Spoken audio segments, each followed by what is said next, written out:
Namo tassa bhagavato arahato samma sambuddhassa. Namo tassa bhagavato arahato samma sambuddhassa. Namo tassa bhagavato arahato samma sambuddhassa. Homage to the Buddha, the blessed, noble, and fully self-awakened one. I just want to begin by thanking all those people who have organised this lovely little celebration for me. Yes. The organising committee, Aya and Richard and Dea and Mark and Sarah, and all those people really who've made lovely donations to buy this statue that will go back the back of the pond there, and to fund my little trip to Japan. And I was relieved to see that I could get a return ticket.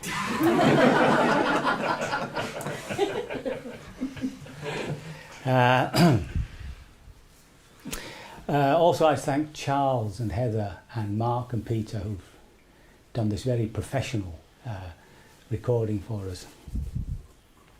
And of course, everybody who's chipped in for today. So we have other birthdays here. Sarah, it's her birthday, and also Andy, who's got the 5-0. Yes, we're all suffering. And I think we can bring to mind Stephen Hawking. We can feel a certain sorrow for David Bowie, didn't quite make his 70. And we can I think we can all join in with a special regard and good wishes to Kim Jong-un in Korea.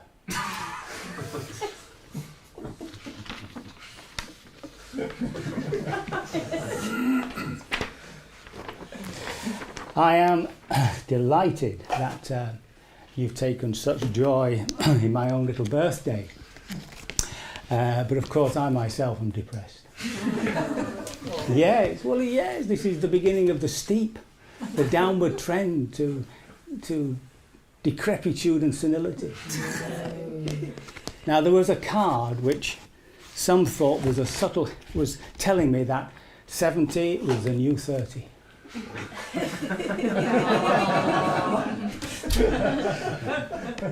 It's not. 70's serious. Okay. So, something peculiar has happened to me this year, in the sense that suddenly, I suppose it's reaching the end of all this building stuff here too, and feeling very settled outside Saripanya. Now, the sort of memories of my past life came up. I mean, this one. No, this one. And of my past living. And you know, I just wondered how it is that I got to this place. So I thought it was an opportunity really to answer the questions that I'm often asked, but I usually palm off with a sentence or two. You know, as to how I became a Buddhist, how I became a monk, and why do I continue? So to start at the beginning there, you see, my father was in the RAF, and they were following the armies up the toe of Italy when he was billeted on my mother's house, and they fell in love. And it seems as though he took AWOL in order to marry her. When he got back to Cyprus, they put him in jail for a while. It's all very romantic. Anyway, he brought her to Britain, and that's when her real depression began. If you can imagine moving from a hillside village overlooking the Adriatic with the smell of pine in your nostrils and ending up in Manchester. Black Manchester. We forget how black the cities were, saturated with soot everywhere and pea soup fog. Anyway, she happily became pregnant with me, but decided to go home to have me. And when the time came, they brought in the local midwife. She was 25, so presumably there was a little difficulty. But either they rushed it or it was her particular way of doing things, but they cut her. No. Such was the agony, she bit into my uncle's thumb, and he showed me the scar. Even then I wouldn't come out. They had to prise me out with forceps. I mean, what a start. What a start. She went on to give birth to 2 more sons and a daughter. So I've got 2 brothers and a lovely sister. The effect of birth upon us. Consider the Buddha. So as soon as he was born, his mother died. So there must be a feeling there of loss, whether the baby's fully aware of it or not. There must be a feeling of loss. And according to certain disciplines like rebirthing, you know, that breathing thing, and Stan Groff, I wasn't going to say hologramic or whatever it is, breathing. The birth trauma has a real effect upon us. You know, it's there within our psyche. So I know this from the difference between my siblings, because my mother said that my sister, who was last, 11 years on, fell out. And she's utterly phlegmatic. Nothing like me. So, that was my birth. Now, I want you to imagine this little 5-year-old boy being taken to church by his father. And he's walking into church. The church is quite big. It's St. Patrick's. It belongs to a 3rd generation of Irish. And as you walk in, your nostrils are suffused with incense, frankincense. The atmosphere is very warm, and the people are very quiet, and they're just sitting there. And you're taken up into the gallery, into the choir loft, and your father is conducting.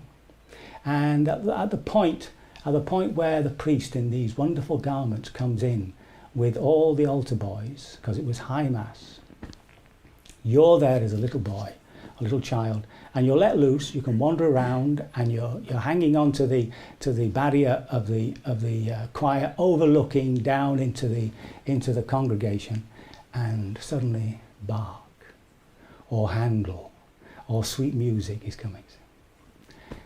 So this was my introduction into devotion. I was in ecstasy. See? And it's something that I think a lot of children these days don't get. Not that they don't get it with other things like pop stars and things like that. But it was my introduction into religion as a real heart-based experience. And this was to carry on. So that was, I call, if my first catastrophe was birth, this was my first blessing.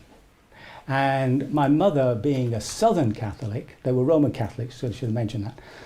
My mother being a Southern European Catholic, it was all about the love of Jesus, you see. And my father was all hell and brimstone, and yeah, I had a nice balance. I obviously warmed towards my mother. Northern Catholicism is very Protestant. So when you convert to a religion, when you actually move into a religion, you move in for various reasons. Most people who come to Buddhism come because they're suffering, because things have gone wrong and they've heard about meditation and stuff like that. But to actually begin to develop a heart attachment, a good attachment, this isn't, not all attachments are evil, a sort of relationship of the heart with your religion is very difficult, because this is done when you're a child. When you go to Thailand, you'll see little children are brought into the monastery, into the temples, and they bow, and they also have this sandalwood and incense, and they have the chanting. So that's that sense of devotion, which is a beautiful emotional state. It's a mental state of praise, of being in a lovely spaced out place. It's absolutely glorious. And of course you can develop these things into absorptions. That's very difficult for us because it's a different culture. We haven't got that sort of background. So I always think the way into that, the way into a devotional, a sort of heart connection with the Buddha's teaching is through gratitude. And the more that you consider what the teaching has done for you and for others, etc., then you get this gratitude come up. And it's very simple to go from gratitude towards love, towards a relationship. Now, of course, the Buddha is gone. I mean, it's not as though we're relating to the Buddha. What we're relating to is an image within us of the Buddha. And in growing that, in a sense, we're actually forming a devotional relationship to the Buddha within us that we want to become. See? So it's the Buddha as he appears in daily life. It's not the transcendent Buddha, it's the Buddha of compassion, of love, of joy. And that's why I've got all these statues. Okay? That's the idea of devotion. I'm trying to squeeze a bit of Dharma out of my autobiography, okay? So anyway, we moved then to North Manchester, which was all fields at that time, out of dingy Moston into the lovely fields. The fields didn't stay fields long, they were soon built on, and right at the back of us they established a cemetery. So we're at school, there were over 50 kids in the class, right? So I'm 47 was the peak of the baby boom. It begins in 45 and ends in 65. And if you look at the graph, it goes zoop on 47 and then begins to slowly come down. Yeah? So Theresa May is a boomer. So then, while I was at primary school, a priest turned up. And he gave us this wonderful talk with pictures about the missions. He showed us pictures of Flores, which is a beautiful island in Indonesia. He showed us pictures about New Guinea, and he showed us pictures about South America. And he talked about the wonderful things that priests did out there, missionaries. And if anybody felt like they might be drawn to that sort of thing, then they should get in contact. So anyway, I got the 11 plus, and I went to Xaverian College, which was a grammar school. But two of my friends from that school went to St. Richard's College. And during that year, for some reason, it came to me that that's what I wanted to do. My mother was fiercely against it. But my father was like that, but it was my Aunt Rose who really wanted a priest in the family. Come the age of 12, I'm off on the train down to St. Richard's College. And for me, it was entering into 2 years of undiluted heaven. Because it was all about doing exactly what you want to do. And that's when you're most happiest, isn't it? When you're doing exactly what you want to do, in an unpressured situation, you're in perfect joy. Correct? For instance, a hobby, right? So the routine there was up about 6:30, 7 o'clock. We went down for Mass. After Mass, we went out in most weathers, only in the most severe, to do the old army exercise. Hup, choo, hup, choo, hup. Back into breakfast, clean up. School starts 9 o'clock, all the way through to 5 o'clock. And all that time, apart from a little break at lunch, and I remember it was in silence. Can you imagine that for a 12-year-old these days? Yeah? And at 6 o'clock, we went into study, and at 8 o'clock, we were finally let free and we could play games down in the big game room. Imagine a 12-year-old today. Huh?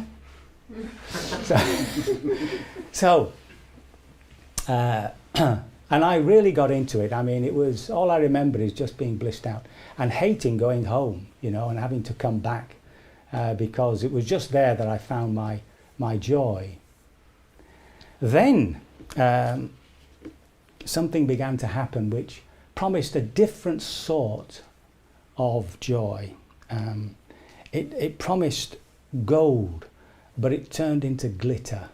And the joy it promised finally ended up with frustration. Puberty. Even Mick Jagger could get no satisfaction. And he tried. Anyway, we were let out every so often to go for a walk on a Sunday. And there were about 6 of us, 5 of us on the trip. And as we got down, we suddenly had this idea that we'd smoke. Now, teenagers are by nature rebellious. The order didn't smoke. And it was a German order begun by a German priest. And it was mainly German and American. And the joke was, we don't smoke, so we drink. SVD, okay? And so it was a sort of little rebellion to go and get some cigarettes. And we decided to steal them. There was an old lady who ran a shop at this bridge on the Worcester Canal. And as we entered in, we'd had it all figured out. Somebody distracted her and somebody took the cigarettes. And I can't remember what my job was. And I daren't. So I'll leave that. Well, we smoked, of course. And that when we got back in the evening after lunch, we were all called to the prefect's office. It wasn't the headmaster, prefect. And he told us that, he asked us, had we taken cigarettes from this lady? And we all said yes. She was no fool, huh? We were probably the only customers the whole day. There's nobody out in the middle of nowhere. So we were dismissed, and we thought, well, that's it, you know. There was no corporal punishment in this seminary at all. If I was at Zavarian, you'd have been beaten. Anyway, about a day or so later, we were all called for a talk in this big classroom. And the rector, who was in charge of the whole place, announced that certain boys had stolen. And he called our names and he said, "You are expelled." Can you imagine that? I was 3 months off my GCEs and they kicked me out. Anyway, I got back, and because of that, my GCEs went all over the place. I had about 4 GCEs. I had to take my English again. And unfortunately, because the education was mainly by Americans, who I don't think really understood the English GCE system at the time. So what happened was, I ended up with subjects that I had virtually no interest in: Latin, French, and history. I had a bit of interest in history. And so life went on, and I didn't do well at the GCEs. And I remember talking to my father about this. Now, when they expelled, when I was thrown out, that was a cut-off of a vocation. This vocation to be a priest remained in me as a really strong, tremendous urge for 3 years till I was over 19. Why couldn't I go back? Why couldn't I go back? It's because they never forgave me. I can't tell you how important it is to forgive your enemies. What happened was, come the GCE, I turned up and they gave me a room in an outer building. I had to go into the exam room at a different entrance from everybody else. I wasn't allowed to talk to anybody, and they weren't allowed to talk to me. In other words, I was excommunicated. And there was no way you can come back on that. See? If a priest or somebody come up and said, look, give it a couple of years and then, you know, you can join another order, I'd have had an in. But I had this block, I couldn't move. So if you have any pity on your enemies, on all of them, do forgive them, because it allows them to forgive themselves. And of course, in our offering forgiveness, we empty our own hearts of, you know, the revenge and the hurt and all that sort of stuff. Now, that doesn't mean to say that you've got to have somebody's forgiveness in order to forgive yourself, but it just makes it much easier. Okay? So I went on then to about 19, and my father pointed out to me that since I was lost, I hadn't a clue what to do with my life at this point, right? I'm completely lost. He said, why don't you teach? He said, you can travel with teaching. So he must have known I was, you know, unsettled. So I decided, I didn't get into university, so I went down to St Mary's College, which was then a Catholic training college. It's now a university. And it was the year they were introducing the B.Ed. And instead of doing the B.Ed, I did the other offering, which was a degree course and a teacher training course. And it was during this time that I completely forgot about being a priest. I finally began to enjoy a bit of life. But there's this underlying meaninglessness, there's this underlying boredom that comes because nothing you're doing is of any direct meaning to your own heart. And so what you overlay it with is distraction. You know, you get drunk, you chase women, you do all sorts of daft things. And that went on for a little while until... And it was during that time I fell in love. Oh my goodness. Well, you know what the first time is, you see. So I'm completely sozzled, right? And on one steamy, love-drenched night, she fell pregnant. This was my third catastrophe. So now in a Catholic community, for that to happen is a horror story. The abortion law had just been introduced, so it was legal. Which let's not confuse legal with moral, just because in a liberal society, many of our personal decisions are left to us. But I just couldn't go there. It just wasn't on my to-do list, getting married and having children. So we struggled with it. We both struggled with it. She would have been, I think, happy going that way. And eventually, I had to be true to my own heart. And I went up to visit the parents, and I said, "Look," I said, I can't marry. I said, "But I'll support them." It was a sort of way of getting myself into that position where eventually I'd sort of marry. It was a sort of an in-between place which I felt sort of happy with, but I wasn't entrapped. And then finally I'd probably give in. But to the family, it just wasn't a no-go, and they just saw disaster for her daughter. They had connections with surgeons and stuff, and so she had an abortion. I never felt really bad personally about that because I was never brought into that decision making. And of course I'm part of that whole process. But if you go on the website and just type in something like reactions to abortion, you'll see pages after pages of men and women who really regret, no matter what good reason they had, actually regret that whole process. So it's there, shall we say, within my psyche that at some part of my life there was an abuse of my sexual powers, you know, even though it was a very wonderful moment. And Buddhism is no different from other religions. As soon as there's conception, there's consciousness. So there's a living being. There's no way out of that. Okay? That's what's understood anyway. And this further, I think what this did to me was it further alienated me. It further alienated me from my own heart. It further put me into a position of what you might call an underlying despair, which I never really looked at. It was just there underneath it.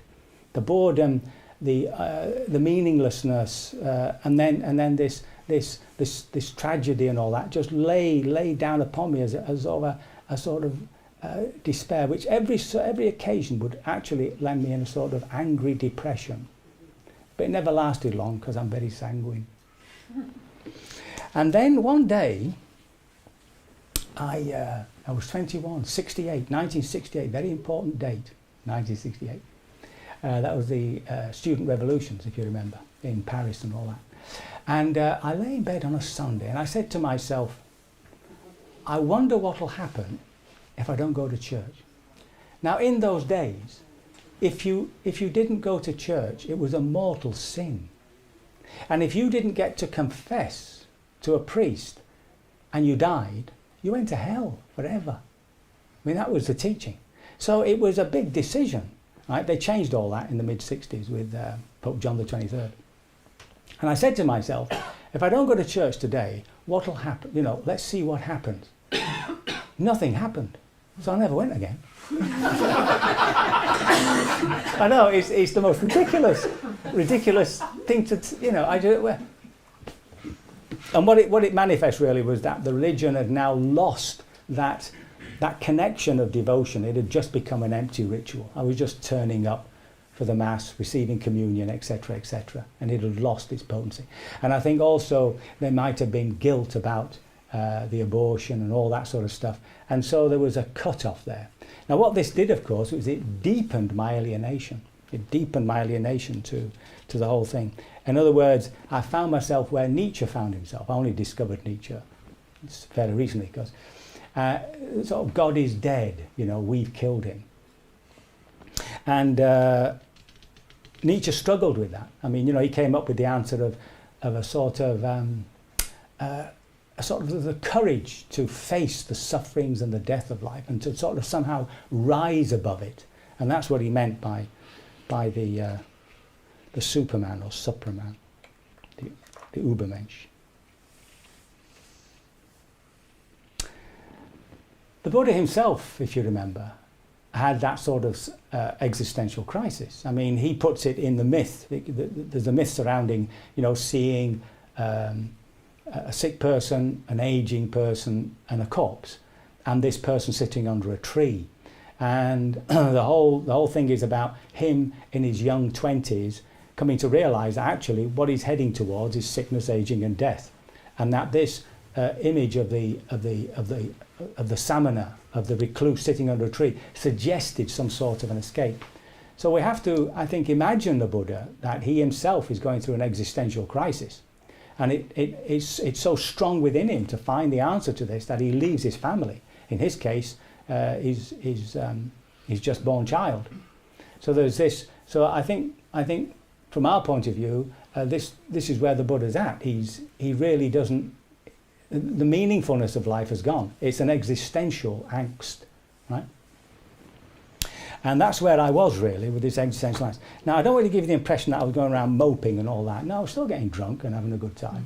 It's just that every so often in silent moments, just by yourself, you suddenly sink into this area of just sheer boredom, a sort of a despair about life, and that you're just living it. And then came my third blessing. We went to see Waiting for Godot by Beckett. Now, some of you probably don't know that play because it's years old now. But it's basically about two tramps who are having these gorgeous conversations, waiting for Godot. Godot's going to come and sort it all out. And the same thing happens in the second act.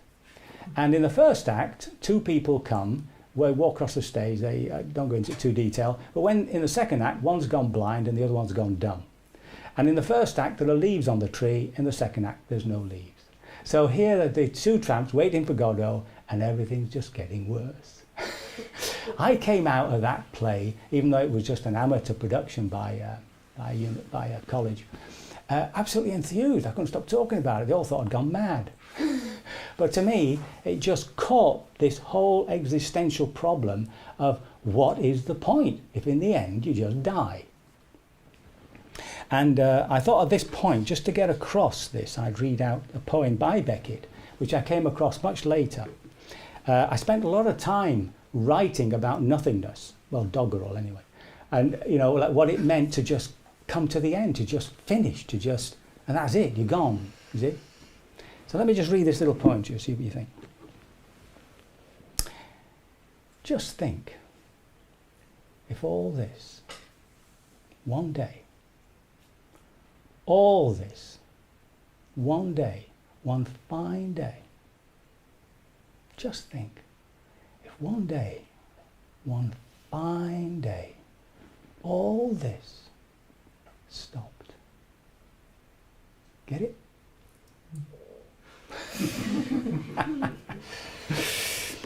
So that was the underlying existential problem, right? That I was sort of battling with.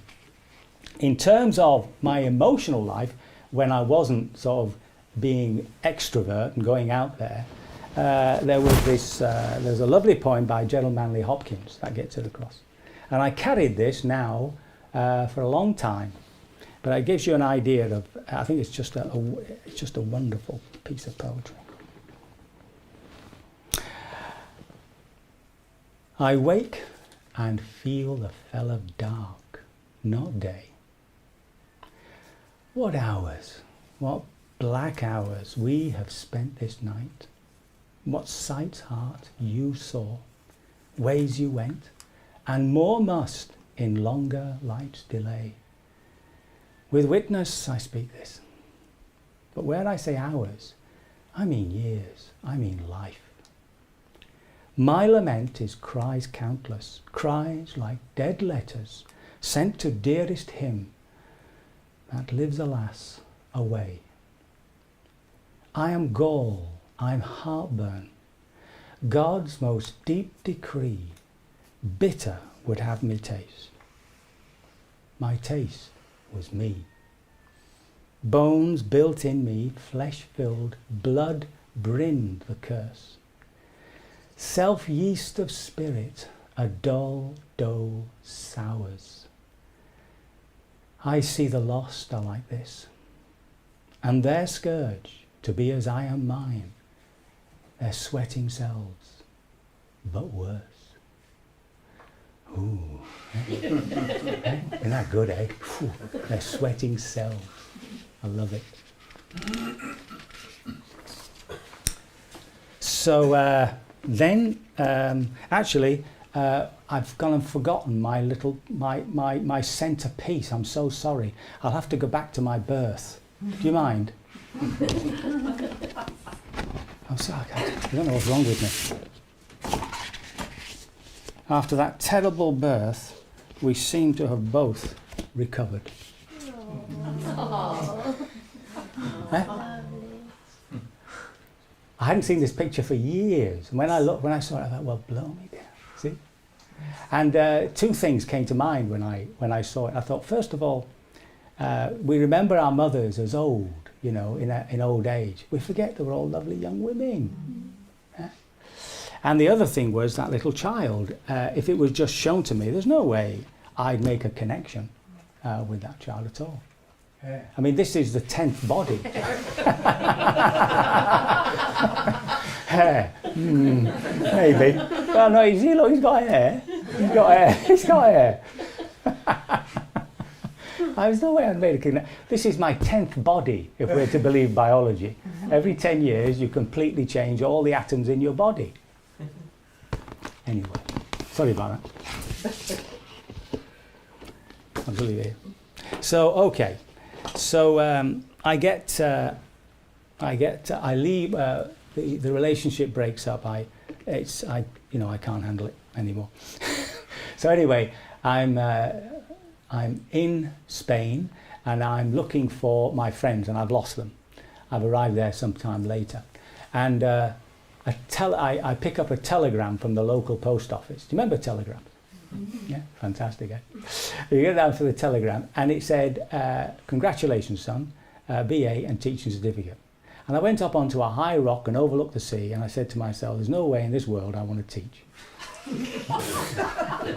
So I went down and camped in this camp. And that night there was a torrential rain. I woke up with the tent around me, completely sodden with sand and everything. Staggered to the drink area, the what do you call it? It's where people drink and stuff like that. And looking pretty miserable for myself. And I met this bloke called Dave, and we began talking. And by the end of the evening, we decided to travel together across the world. Simple as that. See? So I came back and I got a job through somebody I knew as a rep for selling audio visuals to schools. And there was lots of money in education, so I made lots of money. And I was travelling all over Cornwall and all over Wales selling this stuff to schools. And I gathered something like £1,000, which must be, what? It's a lot of money these days, isn't it? £1,000. And come the year, off we went. And during that time, remember, all this time I've got this thing going on, this nothingness and this stuff in the heart. But because of the joy of travel, just the constant new information coming in and the liveliness of it, it was all sort of underneath. It would only come up in the gloomier moments. See? So anyway, we went off and we started off towards North Africa. We went down to, saw all the stuff in Egypt, the usual stuff, you know, ride a camel and all that. Went over to Khartoum, lay on the luggage rack to sleep and woke up with sand everywhere because of a sandstorm.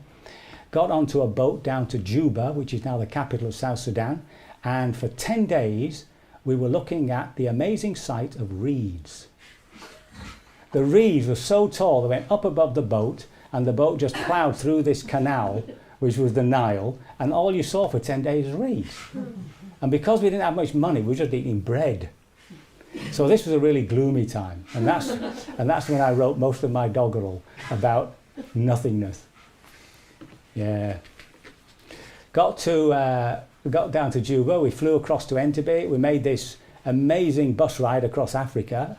I slept on the back seat, and every so often I was in mid-air as he ran over an elephant, which is unbelievable. Got to Mombasa, stayed with his brother, but we didn't get on so well. So we went up the beach and camped up there, and there we got stolen. All our travelling checks were stolen, which was fantastic because when you got to India, you got on the black market and made a lot of money.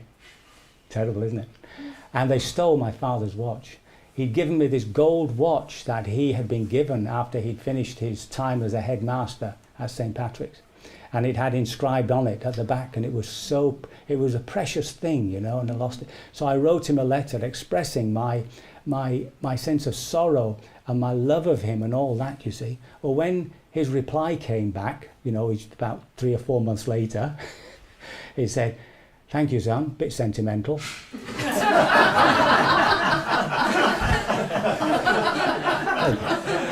So we get to India. So we get this cattle boat across the ocean, across the Indian Sea from Mombasa to Bombay, playing chess all the time. Lots of travellers, by the way. There wasn't many going down Egypt, but by the time we got to Africa, the boat was full of Westerners. It was all hippies. Yeah, I was dressed in purple. So we take this boat all the way across to Bombay, and we do the usual trip. And we finally ended up in Nepal, and that's when we got really stoned. Up in Nepal, lots of these scones full of dope. And there were these lovely hippie sort of gatherings where we'd all sit in a circle with a chillum. That's so ridiculous, isn't it? And so then, and that lasted for a while. And then we made our way down to Calcutta, and Calcutta was at war. That was the Indo-Pakistan war where Bangladesh split off. And so there was no planes going out or anything. So we stuck there for 2 weeks. And what I did every day. So this was one of my big awakenings. When you went to India, this time it wasn't so bad. But in those days, sickness, destitution was in your face. It was in your face. And in Calcutta, they have a huge park with this massive statue of Queen Victoria, which I presume they got rid of now. And there was a massive road, circular going around. That road was packed tight with the sick. Elephantitis, everything, apart from lepers, all the way around. And they were lying on the pavement. And when you saw that, you understood Mother Teresa's compassion, you know, because many of them would have died just there. So anyway, I saw that. That sort of thing I'm not used to. I'm not ready to receive. I'm aware of the suffering, but I'm not ready to receive it. Every day I went to this Sikh restaurant to get curry, and I would always ask for a glass of water. And when they brought the glass of water, which was a pint glass, it'd always leave a nice oily thumbprint on the side, on the inside. I don't know how it was that I was in India for so long and never caught anything. It was just weird. Every day I passed this woman who had a huge goiter. And she sat there absolutely silent, holding a little thing for coins, and her eyes were always glazed with tears. Right? She just sat there, never looked at me, just sat there. And as I passed on the other side of the road, I always saw her. Day after day, I passed that poor woman, and I never gave her a penny. So then I'm coming round a corner. I'm just wandering around Calcutta, and I come round a corner, and right before me, there's this little girl. She must be over 7, but she looks round about 5. And she's sucking a dried black banana peel. And she sees me, and as she sees me, she has the dignity and that destitution to cover her sex. And that hit me so hard that I just bombed past her. I never went back to buy her a banana. It just hit me so hard. That was my little boy drowned on the beach moment, you know, where you suddenly, the awareness of compassion is not enough. There has to be that contact. You see. Anyway, that passed, and then that stays with me every time I bring that image to mind. If I feel callous about anything, about say refugees and all these sort of people, I just bring that little child to mind, and that's my connection with all the suffering that's going on these days.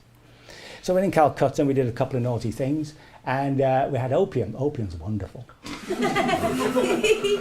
And I was laid out there all night, and I remember waking up and just watching all these cockroaches going over Dave's body.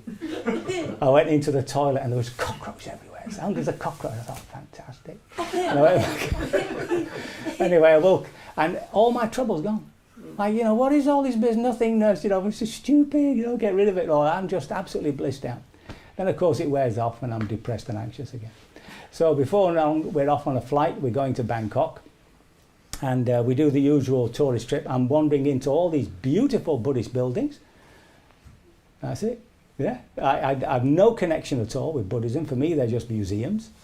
And again, a bit of naughty stuff and cocaine and all that in Bangkok. And none of it really held. It was only years later when I read that book, Emotional Intelligence by Goleman, which was, you know, brought this whole thing about emotional intelligence into consciousness, that he says in it, if you're a depressive, you tend to be drawn to those sorts of drugs that lift you out of your depression. These are not hallucinatory drugs, yeah. And if you are an anxious person, you're drawn to alcohol. Well, that's me, isn't it? So we left Bangkok. We went down through Malaysia. And then we had to walk across the bridge to Singapore.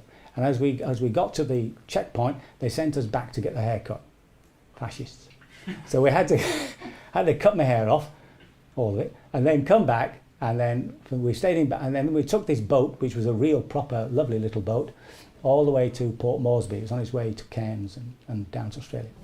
And that was New Guinea. We flew then from New Guinea to Madang, and I took up my post as a teacher in the Society of the Divine Word Missionary School. Yes, I contacted them again, and I got this job, myself and Dave. He taught art, and I was teaching English.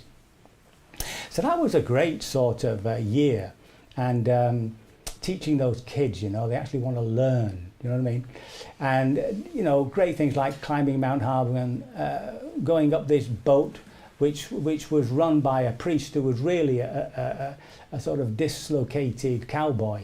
He went up and down barking orders in that strident sort of American thing, giving sermons, selling things and shooting crocodiles. That's it. He had this huge rifle. He goes, shoot. And it was during that time because I was settled, and as soon as I was settled, you're kidding. Blow me down, I have to rush, aren't I? And because I'm unsettled, I've got years to go yet. I'm only at the age of 25. I'm not even 25 when I get there. So anyway, I've got this dreadful thing going on. You know, this nothingness. I go back from teaching, I don't know what it was, I lie on the bed and I'm suddenly suffused with this enormous fear. And for something, I don't know, I must have got it from somewhere, I turn towards the fear and I go into it, and next minute I'm out of my body. I'm up there looking down, I turn round, I see that tunnel, swirling tunnel, and I'm back into the body. All fear of death disappeared. Not the fear of dying, all fear of death disappeared. And suddenly, out of the blue, I start writing plays. I start writing plays. So then, that was all I've got. I can't rush it. No, I'll have to stop midfield. So then I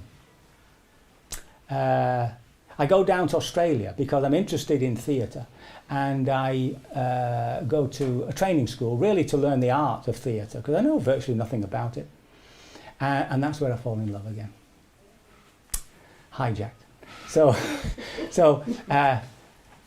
we have a lovely relationship, it's going fine, and we're involved in theatre. I get 1 or 2 plays going. And suddenly this idea of marriage comes up, you know. And my brother had just got married, and I was 27, and that's what you do, you know. But in my heart of hearts, I wasn't with it at all. But because of the relationship and because of the love and all that, you get married. And so we went through a civil service, and there was something in me that just couldn't handle this. And I was getting, you know, I was sort of overly happy, And I remember my dear best man, as we got into the taxi, said to me, "You know, Pete," that's what it's called. "You know, Pete, you got to take something seriously." Well, it was a disaster, because somebody who had been a friend, a companion, a lover, somebody whom I shared theatre with, suddenly became a burden. I'd fallen into the patriarchal trap. She became a burden. And we went on a honeymoon, and I sort of drained it of joy. And she said to me at one point, "You know, if you carry on like this, I'll leave you." Now, that's not the sort of conversation you have on a honeymoon, is it? You don't have that sort of... Is it weird? And it was absolutely awful. We got to London, and my brother offered us lodgings. And hitting London in November, it was beginning of summer in Australia, you know, it was, and the rain and the cold, and then we hit the theatre, and it was just overwhelming. I mean, Sydney was a small city, you know, a little small city with a major theatre and a couple of little outlets. You hit London, and it's just impossible.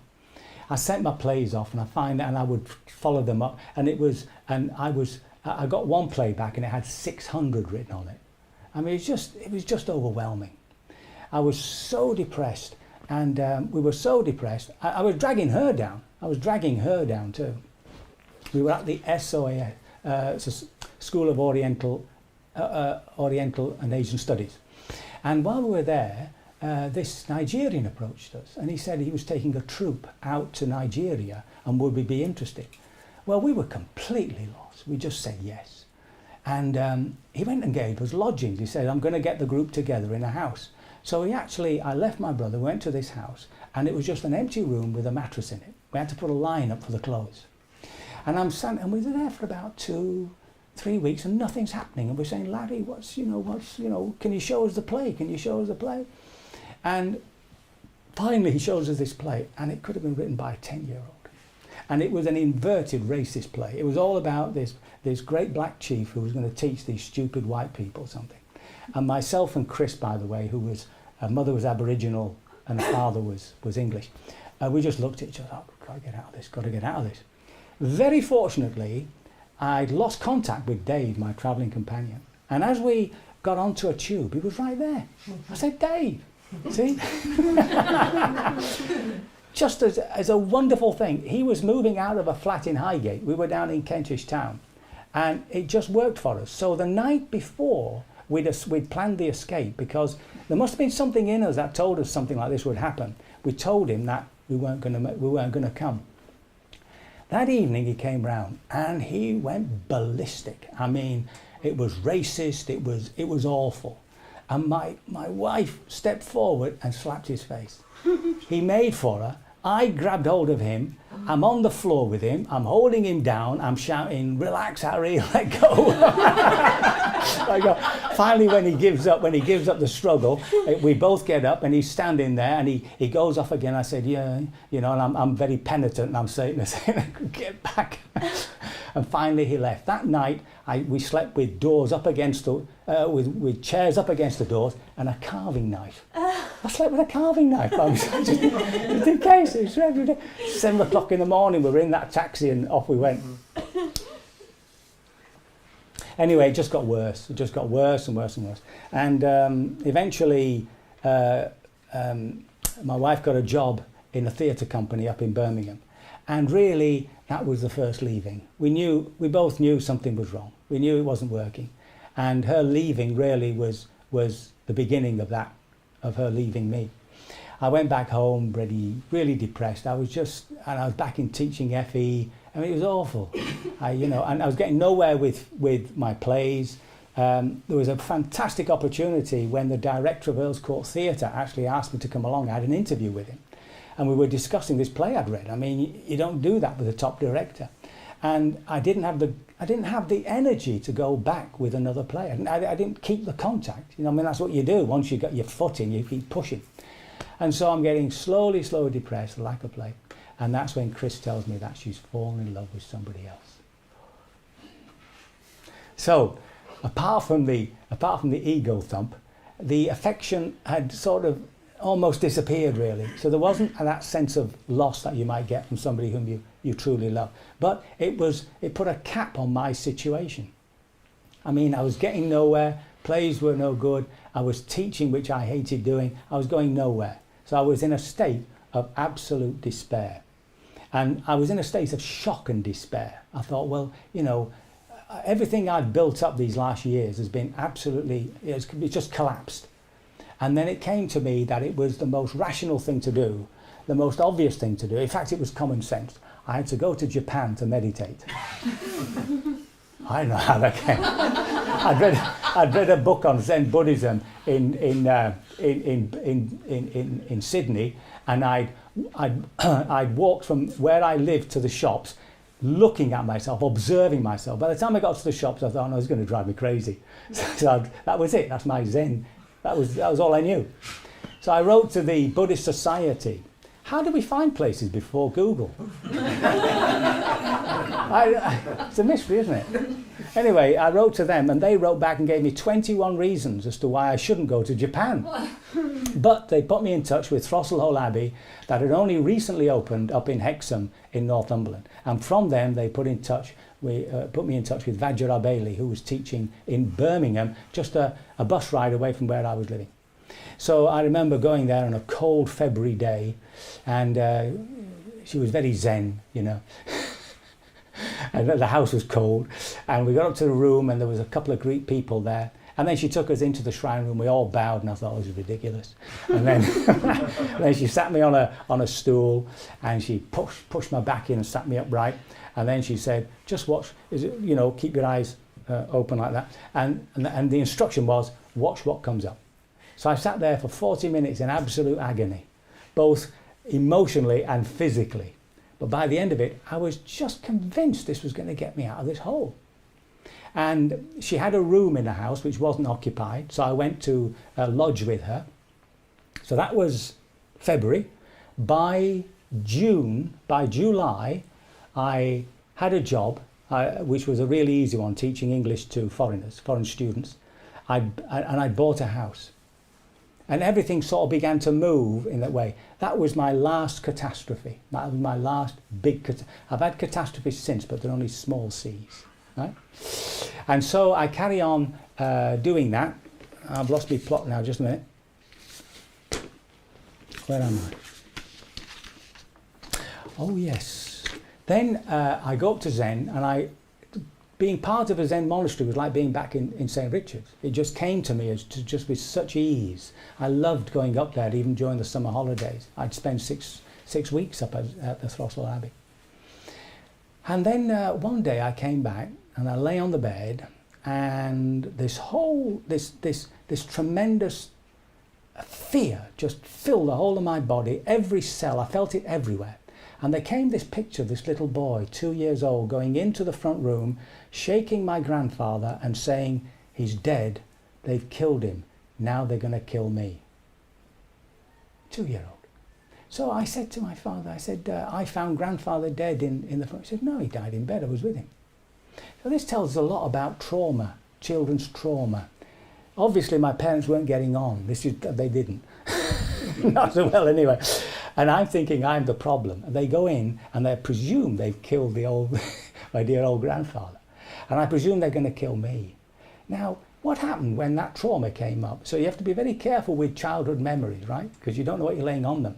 actually, in the memory, I speak to myself in English, but I don't think I had an English. In fact, I doubt if I could speak at the age of 2. But that was the thought. And what happened then was, I got a series of images coming through my life to tell me how this trauma had cancered every one of my relationships. There's your karmic line. It was just so plain in the face, it was unbelievable. And then shortly after that, a little bit longer after that, I mean, that was such a wonderful relief. And then shortly after that, I'm walking along the road, and on the other side there's a copse of wood.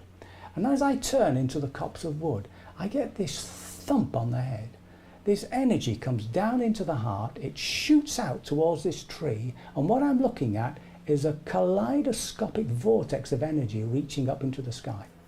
Can you imagine that? Can you imagine that? Right? So if you can imagine it, I just turn towards a copse of wood, there's this gentle thump on my head, energy comes down in the centre of my body, it bursts out of my heart centre, and what I'm looking at is one tree amongst them all, which is this multicoloured, kaleidoscopic vortex of energy reaching up into the sky. So for a while I was blissed out, and I remember particularly looking at this crimson geometry of a rose. And that lasted for an hour or 2, and then I got depressed and anxious again. Now, if you were to ask me, if I had a choice between those two, what would I have gone for? This sort of vision or this purification of the heart? No choice. You go for the purification of the heart, because that's something you can do. You can't make these other things happen. And they seem to come to cap a certain level. They don't come to begin something. They seem to end a process. So I don't think that would have been possible, that sort of insight or vision or whatever it was. It would have been possible without the clearing of the heart. Now, if you look at the Dhammapada, the Buddha puts the practice as stop doing evil, do good, purify the heart. This is the teaching of all the Buddhas. It's as simple as that. So this purifying of the heart, what we go through when we're sitting there with all these gunge coming up, that is something that we can actually do something directly about. Now, when it comes to this other thing, this bump on the head, what do you think, God? Big being? Or just neurons firing through your head, just atomic, subatomic activity, which is firing through the head. The thing is, I don't know. Right? It didn't feel like a personal God. It didn't feel like, it just felt as though I was given this gift, and I've remained at that level. So if something happens like that to you, you don't have to expand it into some sort of huge cosmology. It's just something that you receive. It's just an interesting thing. And what I understood by that was that the whole of this phenomenal world is nothing but light. It's nothing but energy, and that matter is just the coagulation of it. That's all it is. That's what it's made of. There's nothing real. There's nothing substantial in it. Anyway, all that passed, and I carried on teaching. And what are we doing? Almost time. 3 minutes. Oh, for heaven's sake! I'm only at the age of 30. I've only got. Oh God! I'll have to give up. I didn't think it'd take this long, actually. I obviously like doing it. So, there's a lot more really, but I know. Anyway, let me just see what I can quickly. So you can carry on, and we can keep the donation. We can keep the donation.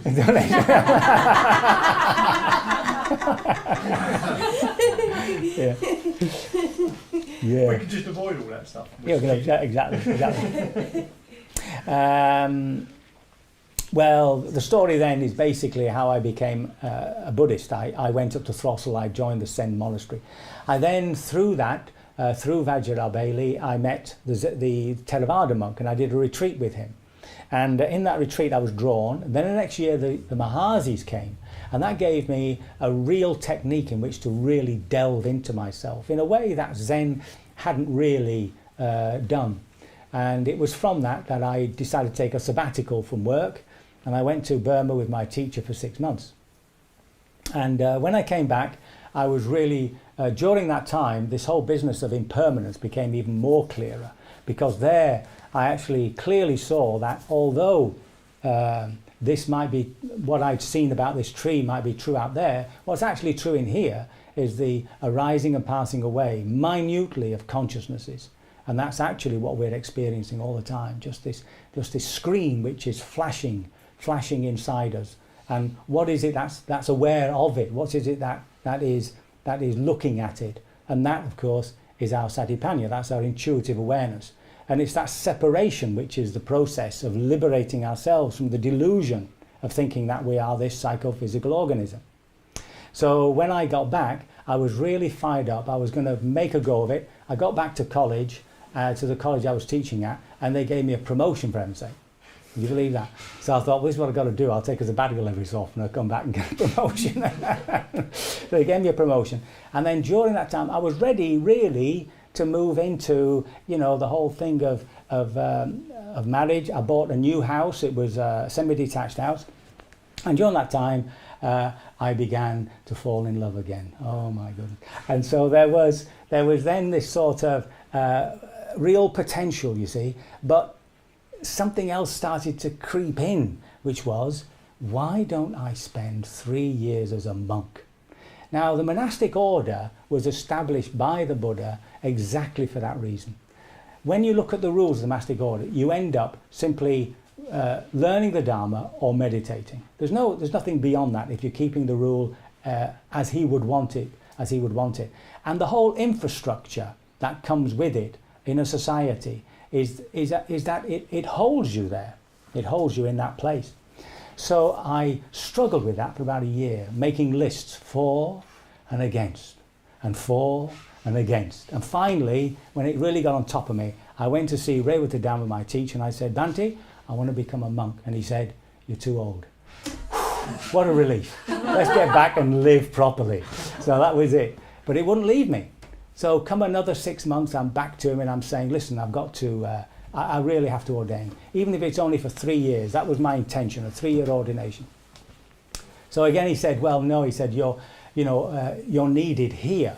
I'd become now so much part of that vihara, and there were only a few of us. He wasn't the type of person who collected people.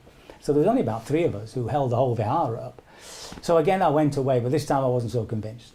I spent 2 weeks in meditation with a good friend who read Lord of the Rings while I was suffering in the other room.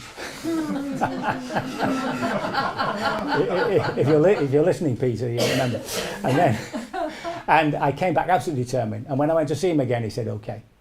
So I ordained for 3 years, and I remember telling my mother, and she burst into this enormous veil of tears, and I put my arm around her. I said, Mum, I said, it's only for 3 years. And she stopped. In Catholicism, if you're a monk, you disappear. These days they're not so strict, but you disappear into the monastery, you don't see them again. So there was a lovely feast for that ordination, and I went off to work with Goenkaji in his monastery in his centre in Igatpuri, India. And there was something came out of my neck, some snake or other. It was absolutely awful. And I came back feeling I'd got rid of some big thing, and who should be there at the vihara but Upandita, Sayadaw Upandita. Some of you might know. He's one of the prime teachers of the Mahasi tradition, who invited me to come and join him in Burma. So before I did that, I thought, well, why don't I go and live at Amaravati, the big monastery there, and really get to know what it is to live in this community. So I turned up there, and it was during that year that there was that demonstrations in Burma and on all the killing and everything that they did. It was the one before the one that finally made the military pull back. So I decided not to go. And then in the turning of the year, I said to the Sangha, I said to the monks, listen, I ought to go and tell Sayadaw Pandita why I've not turned up. So I went to his retreat in IMS, that's Barre, Massachusetts place. And as soon as I walked into the meditation hall, I just knew this was it. I didn't want to live in that sort of forest community type of monasticism. I wanted this hard grind, full on full metal jacket, meditation. So I decided to go to Burma. But I couldn't get in. I got to Bangkok, I couldn't get a visa. I ended up in a monastery in the north. I finally caught up with U Pandita down in Penang, and I did a retreat with him in Penang there. And by this time I'm despairing again, because it's 4 years, I'm not getting anywhere. I determined 3 years. I thought, well, give it another what. So I'm kneeling in front of the Buddha statue, and I'm saying, look, I've done what I can. I said, if nothing happens in another year, I'm going to go back and do something useful. So there was a German monk there whom I was talking to, and giving him all my sorrows and telling him where I was and all that. And he said to me, why don't you go to Sri Lanka? Oh, Sri Lanka, I never even thought the miles he was out there. So I wrote to Venerable Upali, who was the abbot, and he wrote back and said, come. When I got there, I told him what I wanted to. I said, I just want to sit. I just want to find somewhere I can sit. So he gave me this keys, and he directed me to this kuti, this hut at the back of the meditation room, of the monastery. And when I got there, there's this beautiful little 10-foot by 6-foot hut with a little chankama, a walking area with walls, keep the snakes out and all that, and a garden, all to myself. And I walked in there and I thought, this is absolutely marvellous. So I had a toilet built, that was important. And then there came that day, which was, it's very, it's rare, even in a sense, even in the monastic life, where you didn't have to go into retreat with the idea that you're going to finish in a month, 3 months, 4 months. I went in with no ending date. And so I sat there going through all this purification of the heart, doing my meditation, 2 o'clock till 10 o'clock at night, really going for it. I was absolutely empowered for doing it. And it was during that time my second trauma appeared out of the blue. I had this dream of looking across a pond, and there was a ghost waving at me. Now this ghost was exactly as I expect a ghost, a big sheep with 2 eyes, right? And it was out on the other side of the pond, and I was absolutely terrified. And I asked a Jungian psychologist about this. He said it was a birth trauma. I don't know. And then one night, the dream came once, it came twice, this nightmare. And then one night I woke up, and there it was in the corner of the room. And I remember bouncing on the bed in absolute terror, saying, and then my little voice saying, what do you want? Hey, what do you want? And the thing just disappeared, it just fizzled out. And that was it. Something just came out of the heart, this trauma. I don't know what I still don't know what it means. And then after that, the clarity of impermanence became even more obvious to me. And it was so fortunate. Death is not particularly doesn't particularly regard you. Death happens when it wants to do it. It's usually most inconvenient. So at that point, just when everything was finished, my father died. So I remember receiving the news, and I was walking back towards the kuti, and I'm crying. But I didn't cry long, because when I reflected on his life, he had a good life. He was a happy man. He was very sanguine, etc., etc. And I loved him much. And I went back for his funeral. And then I thought, well, somebody has to stay with my mother, comfort my mother. So I stayed with my mother for a year, and I was a real Job's comforter. Yeah, I mean, I think I caused her more misery. So, death stirs things up, Death stirs things. I mean, if there's one woman I love to bits, it's my mother, and I could strangle her. It's one of those things, And so I stayed with her for 1 year, and then I came back, and I said to the family, I don't think she's going to live long, because she doesn't have the moral support. Anyway, what happened was I went back with the fierce intention again to start, and off I went. And come about, it wasn't very long, something like that, she went seriously ill. And so I came back, and I felt really bad about that year of comforting. And so I really made an effort this time. And you couldn't live with my mother, it's impossible. So we got her into a lovely nursing home. And at first she hated it. She talked about le carrozze, these wheelchairs. She couldn't stand the wheelchairs. But when I went to see her after about a month, she was perfectly at home. She was back in boarding school. She was with all these friends, all these women. She was chatting away. She was the life of the party. It was absolutely wonderful to see it. Anyway, again, most convenient. she decided to have a stroke just before I was off to Sri Lanka, and she died within 3 days. So having buried her, I then went back to Sri Lanka and started the process again. So the shock of the death of my mother was really weird. I felt like an orphan. I mean, I was 45 years old, and I felt as though, I felt like an orphan. It was, I wrote this big long letter to one of my cousins in Italy explaining how awful I felt. I don't know what he's done with it. So, and that passed, and then I went back and really went for it again. And there came this point where, it was just impossible. The restlessness, the pain that was coming out of me was just constant. It was day in. I woke up into it. I carried it through the day. I slept into it. I woke up and it just went on day after day. And it got to a point when I thought, no, I just can't go on. I can't go on. I'm going to stop. Well, I can't tell you what happened then. When I gave up at that moment, there came into me this enormous terror, which picked me up and threw me back onto the meditation cushion, right? Because that's the last thing you do. You can stop for a while, you can leave it, you can get drunk, you can do anything, but you never give up, right? Once you're on the path, you move on the path. If you give up, there's only one way to go, right? You're going to go down. And I was horrified. I can't tell you the horror that struck me when I realized that I'd actually given up on my spiritual journey. So I got over that pretty quickly. I just sat on the cushion and mowed my way through it. So then I'm getting, my body is beginning to suffer, I think. I don't know, I'm beginning to feel weak, I'm not strong. I write to a monk I know in London, who's Dr. Vajrayana, and I write with the intention of staying there just to get my body right. So I turn up at the London Buddhist Vihara, and I've got this back room, and I'm basically meditating. And the monk who was teaching there decided to leave the order and get married. So who did they ask to sit on the podium? It's me. So I'm sitting there, and I'm slowly becoming to understand that whatever took me to Sri Lanka, that energy, that inspiration was dying away. I didn't want to go back there. How would I live in Britain? So the only way you can live in Britain, if you want to find somewhere spiritually supportive, was to begin to teach. I needed support, okay? So that's where the teaching began.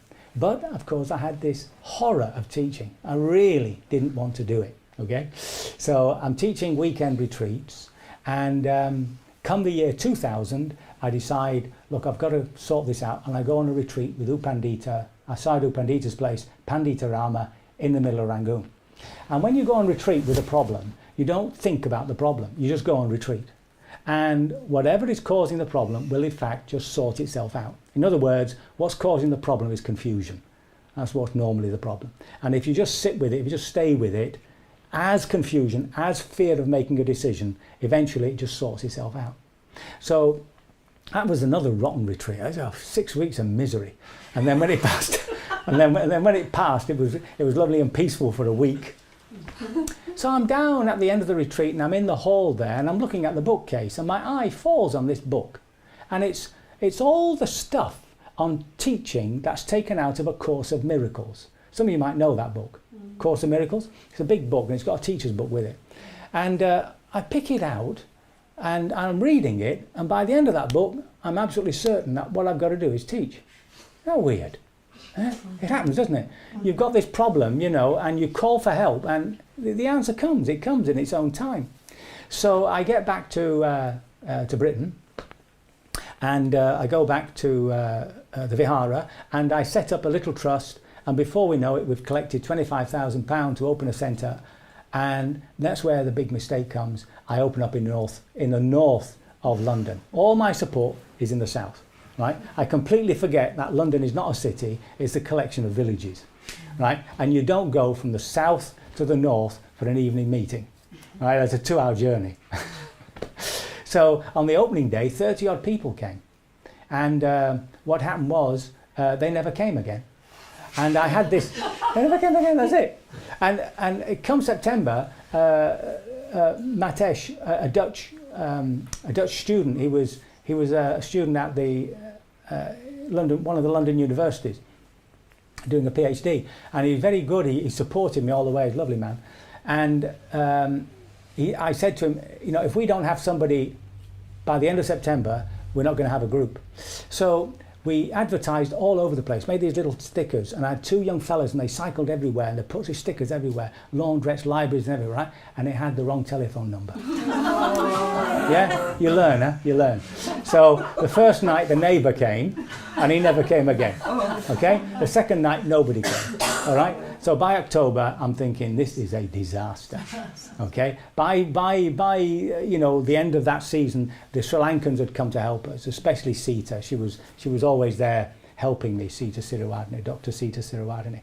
And then we had this 6-week retreat over winter. We closed the place down. There were 5 of us. And I decided that it was not going to work. I've got to get out. Luckily, there was a man who was on retreat with me, Peter, who knew the bachelors. And he got in touch with the bachelors. That's Stephen and Martine. Some of you might have read their books and might know them. And he told them that the next cosmic Buddha was in the north of London. So they came up to see me. And it was just one of these lovely, oh my goodness, I'm really going over the top now. It's 3:15.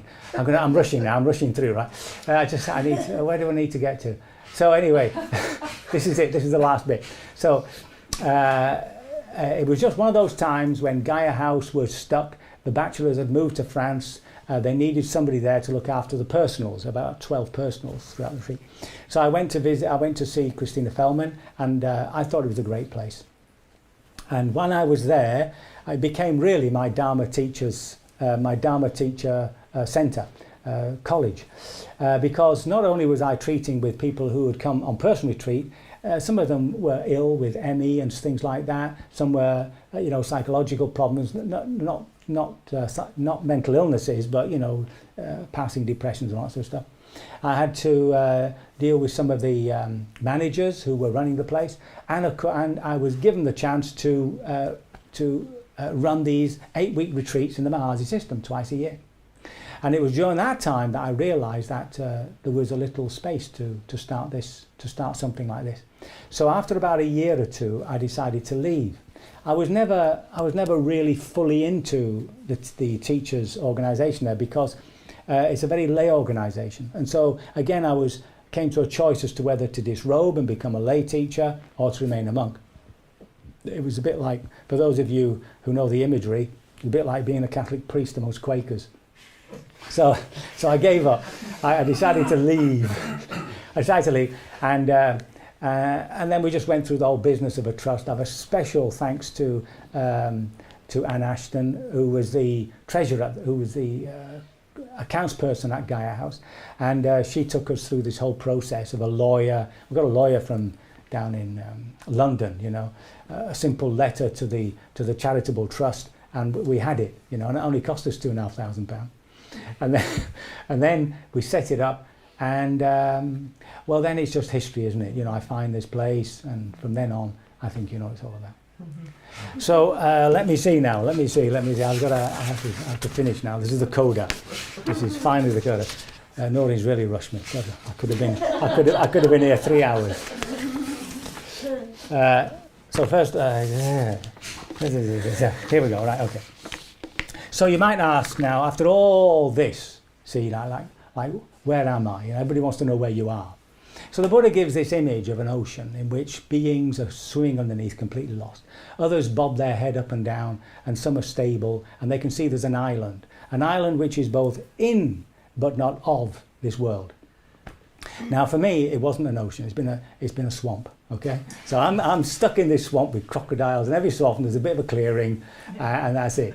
And all I can say is that I know where the island is. That's the important thing. I know where the island is. Does that mean I'm making a beeline for it? Not at all. I slip over here, slip over. I sometimes turn my back on it, but generally speaking, I'm on the way, right? So that's where you've got to get to.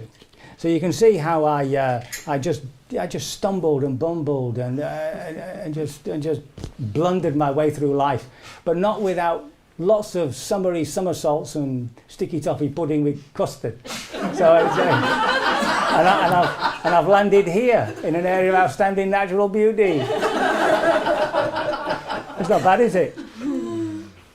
Anyway, So now, there were two things. I wanted to talk about some of my spiritual experience because I want to really release people from keeping it to themselves. Often, I get meditators come to me and tell me similar things that I've told you, and I've said, well, have you told anybody? He said, no, it's only just for me. Because there isn't that framework within which they feel free to express themselves. And often, of course, if they can't, they get into what's known as a spiritual emergency, where it just sends them offline, and they end up with a doctor. And if the doctor's not sympathetic, of course, you're back on drugs. You're a psychotic interlude or something. So, be much more open about out-of-body experiences. I go to Gaia, and occasionally I'll ask a group of 25, how many people have had out-of-body experiences? 5 hands go up. Now, I wouldn't say that's the same percentage for the general population, but it's not an unknown experience, And so finally, what is it that I would really like to really like to pass on to you? What is it I've come to know? I've come to realize that the difference between me and the Buddha is one of degree and not of kind. And that the difference between me and you is the same. And that the difference between us and all sentient beings, all these animals, if you look into their eyes, the mirrors, the windows to the soul, you'll see they have this intelligence. And that because of that, the force that lies in us all is to seek happiness. Right? And because we're deluded, we create all this suffering. But at some point, there has to be a turning, right? A turning. You turn round upon it, and at some point in your life, you're pushed by your own suffering to move towards the end of it. Now, Kant has this little phrase called a categorical imperative, and he's talking about the model law, whereby, if I can just quote him here, if I can just find it just a minute. I can find it somewhere. I thought I'd written it down. Oh, what a shame. It's the definition of it, you see.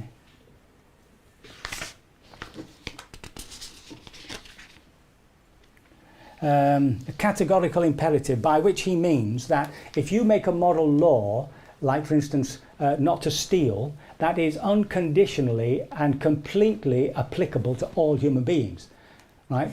That's in the category of stealing, it is an imperative, a command that all human beings obey that. You can't say one human being can steal and others can't. Okay? So I would like to say that it is a categorical imperative that all beings, all sentient beings, will become fully liberated from all suffering forever. Absolutely. I can only hope my words have been of some assistance, that they have not caused confusion and befuddlement, and that you will, by your devotion to the practice, unremitting devotion to the practice, come to the end of suffering forever, sooner rather than later. Sadhu, sadhu, sadhu. Oh, I was rushed. I could have gone on. Sorry about that. Oh, yes, folks, it's coming through, is it? No.